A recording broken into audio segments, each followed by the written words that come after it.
केला म्हणजे तो आमचा कार्यकर्ता नाही, वो हमारा कार्यकर्ता हो नहीं सकता।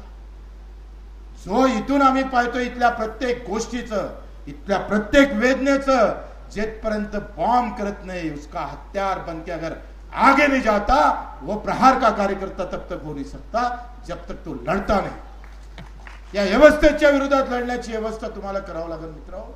आम्ही गेल्या पडल्यापासून सातत्याने आंदोलन करतोय।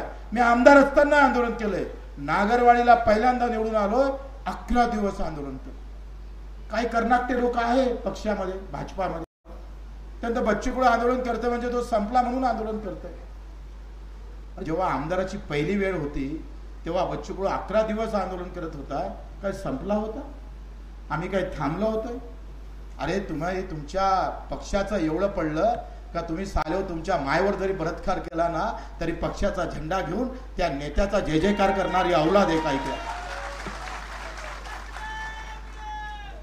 तुम्हाला पक्ष एवढा प्रिय झाला, एका आमदारकीसाठी, एका खासदारकीसाठी, एका मंत्रिपदासाठी तुमच्या बहिणीवर बलात्कार झाला तरी त्या नेत्याचं गावगाव करणारी औलाद गाव खेड्यात आम्ही पाहायला भेटते।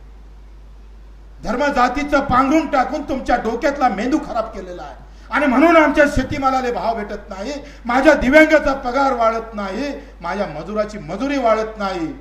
ही कारण फक्त एकच आहे, तुमच्या डोक्यातली जात आणि धर्म एवढा मजबूत केला का तो बच्चू कडूच्या मेल्यावरही जिवंत राहीन का नाही राहीन माहित नाही, समजत नाही। म्हणून हे आंदोलन अन्नदान करणाऱ्या, अन्न पिकवणाऱ्या शेतकऱ्याचं अतिशय महत्वाच्या वेळेस, ज्या वेळेस जमिनीतली मध्ये आम्ही एक दाना टाकतो आणि त्याच्या 100 दाणे येण्याची ताकद ठेवतो पण भाव आमच्या हाती नसतं, अशा वेळेस हे आंदोलन सुरू करतो आहे।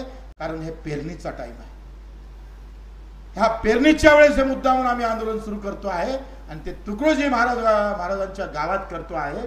त्याचं कारणच एक आहे का ज्या वेळेस आम्ही दाना बीज पेरतोय त्यावेळेस आमची भावाचं आंदोलन आम्ही सुरू करतो आहे का आम्ही कष्ट करून एका दाण्याचे 100 दाणे करू